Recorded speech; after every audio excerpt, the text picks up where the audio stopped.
This week we're reading Parshat Shlach, and Parshat Shlach has the mitzvah of separating Challa.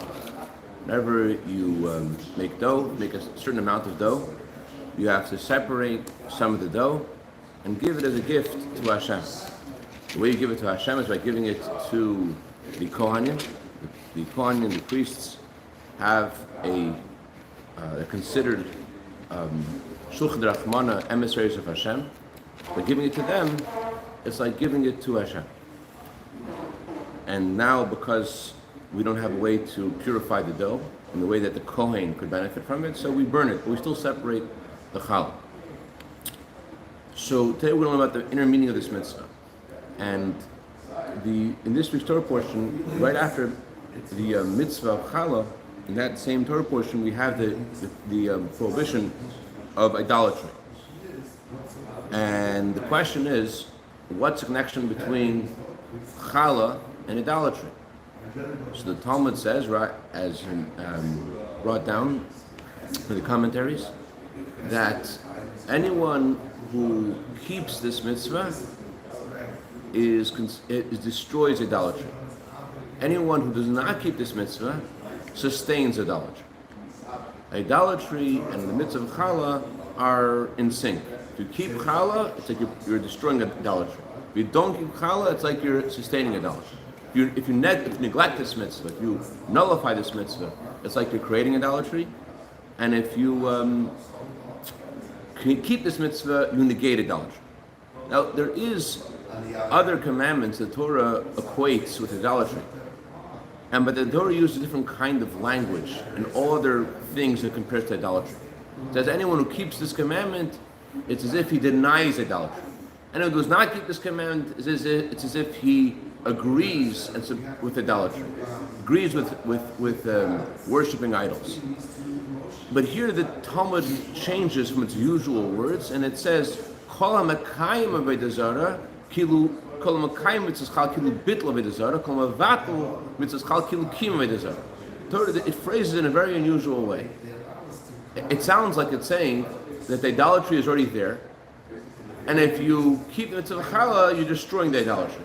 And if you don't keep the mitzvah of Challa, you're sustaining the existing idolatry. So what is it talking about? So to understand this, we have to understand first how idolatry started, what idolatry is about. So the Maimonides tells us the history of idolatry. Maimonides says that Hashem sustains the world through the stars, through the zodiac, but it's not that the zodiac and the stars have any power. It's identical. The stars and the zodiac don't have any free choice to decide what should come into the world, what shouldn't come into the world. They're just like the sun and the moon don't have a choice about the sustenance they give the world. The sun should give them heat or light. There's no choice that the sun makes. The sun is not a separate entity that has free choice. Rather, Chassidus compares the way Hashem sustains the world through the zodiac and through the stars and through the sun and the moon. Chassidus compares this to an axe in the hand of a woodchopper. When a woodchopper knocks down a tree, who knocks down the tree? The woodchopper or the axe? The axe is just a tool in the hands of the woodchopper. Axe doesn't do anything by itself, it's just a tool. And so too, the sustenance that comes to the world through the various tools, they're just tools. They don't have any power on their own. But the original idolaters, they didn't know that.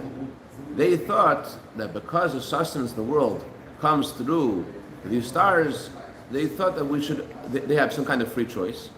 We should attribute some kind of honor to the stars, honor to the mazalos. That's what they thought. And their children made a bigger mistake. And their mistake was that not just that there's some power, some free choice in the hands of the stars, but that the stars are the sole power, the only power that governs what happens in the world. So the original idolaters, they did create altars and temples to worship various stars, but they still were aware that Hashem is the God of all gods. He's the most powerful. He's the one who created the other gods and their false narrative, their false opinion. But their children didn't. They made a bigger mistake. They thought that not just Hashem gives them some kind of power, some kind of free will, but they thought worse. They thought that Hashem has totally left the world in the hands of the stars and the zodiac, and there's no governance at all by Hashem, except for maybe once in a while we get involved, something big happened, but he left completely in the hands of the stars. So the parallel for idolatry in our lives is not just then taking a piece of wood and saying, Keliyata, you are my God, taking a stone, taking a piece of metal, saying you're my God. That's not the only kind of thing that's idolatrous, but also if a person does business and they buy and they sell, and they feel that it's because they bought and they sold that they earned something. It's because that's what nature says. If you buy and you sell, and you bought for one price, sell for a higher price, you've now earned some money. If a person feels that way, they're similar to idolaters because they are ascribing some kind of power to the means through which Hashem gave them sustenance. Their buying and selling, their intellectual prowess, their connections, their suppliers, and they're the ones they sell to. They don't have any real power. There's no real other force over here there's nothing called a business that has a separate entity from Hashem. It's just a tool that Hashem is using to sustain you. Hashem is giving you everything that's happening is only Hashem making it happen. And yes, Hashem asks us to make a vessel for His blessings, but it's not that there's any power at all in the vessel. The vessel is merely just that, a vessel, and it's only Hashem alone that's supporting us. Since idolatry is not only bowing to an idol, but it's ascribing to some kind of intermediary, and believing this intermediary has some kind of power, it's believing the stars have some kind of power. So the way to negate idolatry is to also similarly to realize that the means through which Hashem sends us sustenance doesn't have any power or force on its own, and rather, Eino Mavadeh, there's nothing besides Hashem. And as Chassidus explains, not only are there no forces besides Hashem, there's nothing at all that exists besides Hashem. Everything that exists is only godliness. Hashem is the only reality.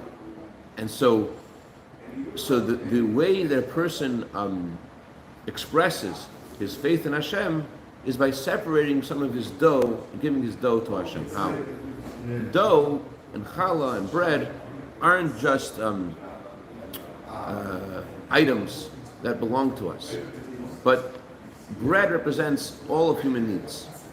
As it says in the Talmud, that when Hashem created man, He created man last after all the creatures. Why was man created last? He created man last because He wanted man to be able to enter the meal immediately. The word the Torah uses to enter the meal are emblematic of how all of man's needs. God created all of man's needs first before He created man, so man could go immediately and to enjoy what Hashem created for him. So we see in the Talmud, by using the word meal, that all of man's needs are compared to dough, compared to bread. So when you give away from your bread to Hashem, what are you saying? You're saying that everything I have is from Hashem. And when you don't give away the bread to Hashem, what are you saying? You're saying it's not from Hashem. That's the comparison of the bread to idolatry and faith in general. The Talmud says that it took a long time for Abraham, our father, to recognize Hashem. Abraham lived at a time when everyone was pagan, everyone worshipped idols, and it wasn't obvious to Abraham either that Hashem created the world. Why? Because the way Hashem created the world is in a way of concealment. He hides Himself. The word world in Hebrew, olam comes to the word helem. Olam comes to the word concealment. Hashem created the world in a way that it conceals and hides godliness. So since the world conceals godliness, it took Avram some time to discern Hashem's providence, to realize what's going on, especially because everyone around him was pagan. And that's why the Talmud says that Jews who live outside of Israel, they're considered like idolaters. If you live outside of Israel, you're considered like you're serving idolatry in some subtle form. Why are you serving idolatry in some subtle form? You're just living Just because you're living in Los Angeles, that means already you're an idolater? What does that mean? So it means it's like this. If you're living in a place where godliness is hidden, what are you seeing? You're seeing something that is a lie. You're seeing something which denies the truth. You're looking at a physical reality, and it looks like this physical reality is independent. It has its own space. It's telling you a lie. There's an expression by Chassidim, Welt liked, the world lies. The world's saying a lie. The world's saying I am, and it's really not. Whole existence is only Hashem. But it says I am. I'm here by myself. So living in this kind of environment, it's harder to realize divine providence, harder to realize that Hashem is taking care of us, and therefore, just in this living this environment, automatically conditions us to some subtle form of ascribing some other force other than Hashem to the happenings of our life, as opposed to Israel. What's Israel? Israel is a place, the Talmud says, God's eyes are upon the land from the beginning of the year to the end of the year. God's eyes upon the land means that God gives special attention to the land of Israel, and divine providence in Israel is equal to the rest of the world, except that it's more revealed. In Israel, it's more obvious how the dots connect. Outside of Israel, the divine flow, the divine sustenance, has more contractions and more concealments. In Israel, divine flow is more revealed. And that's why Israel, the Talmud says, is supported by rain. They need rain in order to have the agriculture in Israel, as opposed to other countries like Egypt, where it's supported by the Nile River and its tributaries. Israel is supported solely by rain. And the reason Hashem gives Israel rain to support Israel is because Hashem wants the Jewish people to look heavenward for their sustenance, to feel dependent on Hashem. So when you're living in Israel, living in a place where divine providence is more obvious, living in a place where your sustenance comes from heaven, clearly you need the rain that Hashem is going to send for sustenance. So then it's a lot easier to recognize Hashem, and therefore only from the outside of Israel, where God's sustenance is more contracted, more concealed, does it condition you to some kind of subtle form of idolatry. So that's the meaning of the Talmud statement. We asked before, it sounds very, very funny how the Talmud phrases it. If you keep the mitzvah of Challa, you destroy the idolatry. If you don't keep the mitzvah of Challa, you are establishing idolatry. It sounds like we're talking about some kind of existing idolatry, because we are. The existing idolatry we're talking about is the natural state of the world. The way Hashem, the intrinsic way Hashem made the world. Hashem made the world in a way that it denies godliness. Hashem made the world in a way that it hides its source, that it covers up the truth, that it is a sort of, a pseudo kind of idolatry, some kind of, it's like idolatry. The world itself is like an idolatry. So if you don't keep the mitzvah of Challa, so then you're supporting the concealment. You're ascribing that the concealment is real, that there is some kind of force outside of Hashem. By doing the mitzvah of Challa, the existing idolatry, you're negating it and you're piercing through it and saying, no, I recognize the truth that it's not the way it looks. That's why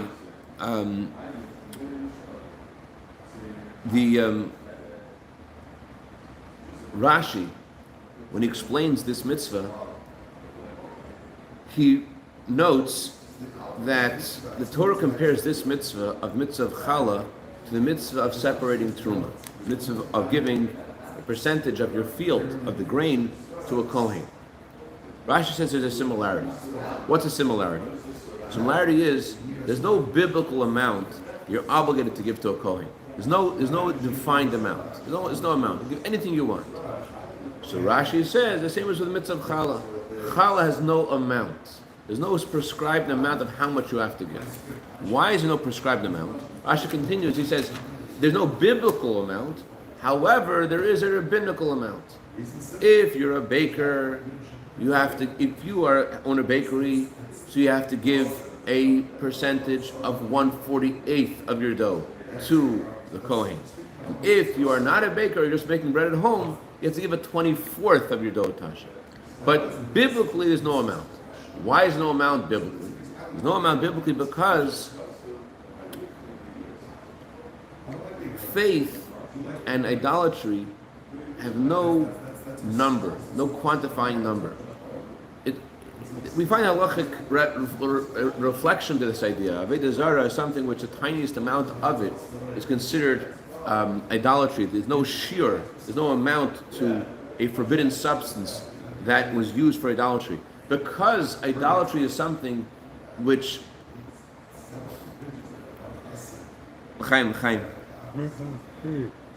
my great grandfather, Rabbi Moshe Levin, one Friday, this woman came to him and she brought him a chicken to ask him if the chicken was kosher.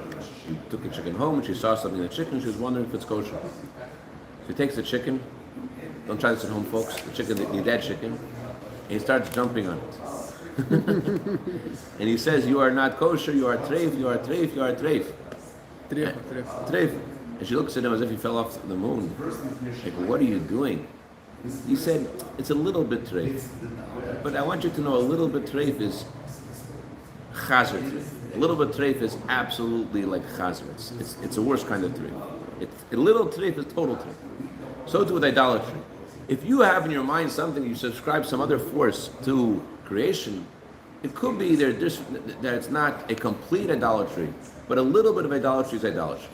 And so too, if it's not, as long as it's not the pure faith, nothing besides Hashem, it is some sort of subtle form, it is idolatry. And eventually can lead to the worst forms of idolatry. You describe us as some subtle form of some other power besides Hashem, it can lead to all kinds of things. Conversely, faith in quality is also something which has no amount. Faith has no amount and idolatry has no amount. It's beyond, it's something which is, you're turning towards Hashem. Let me say it this way. There's a beautiful explanation of Baal Shem Tov on the second Torah portion of Shema. I think about this almost every time I say Shema. It's a beautiful teaching. Baal Shem Tov says, in the second paragraph of Shema, Hashem talks about future mistakes of the Jewish people, and Hashem says, be careful, let your heart seduce you, and you'll turn away, and you'll serve other gods. That's what the verse says. Baal Shem Tov says, by turning away from Hashem, that's already idolatry. The moment you say that whatever's happened in your life is not Hashem, that's already idolatry. You've already entered the zone of idolatry just by turning away from Hashem.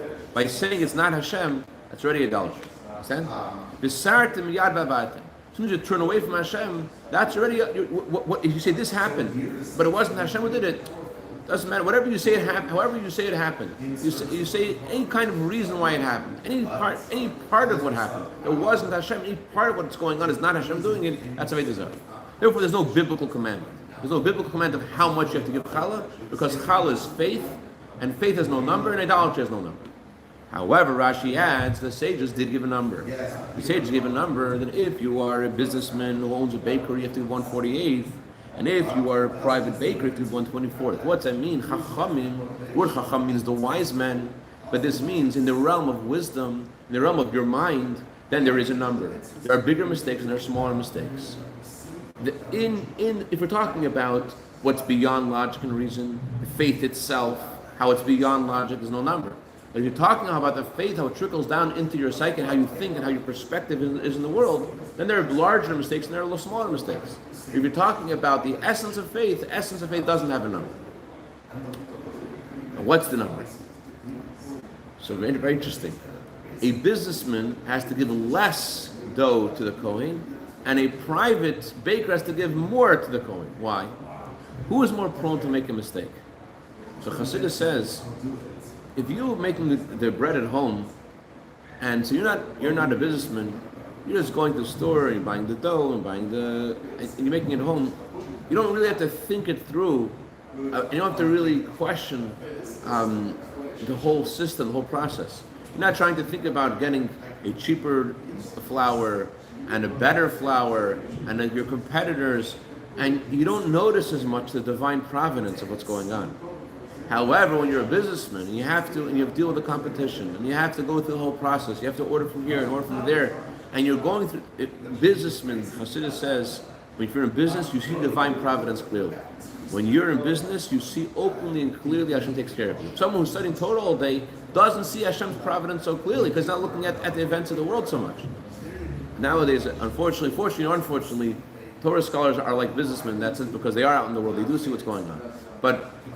or A businessman is someone who sees it more. If he's in business, he sees it more. He sees how Hashem causes things to connect the way he didn't expect it. He sees Hashem's hand more. And therefore, the Chachamim, they said that there needs to be more of an emphasis on those who are making the bread at home to give more dough to Hashem. They need a bigger reminder. Those who are in business, they don't need such a reminder, because they see it openly and clearly, and therefore they need some reminder, yes, but not as much as someone who is making the bread at home.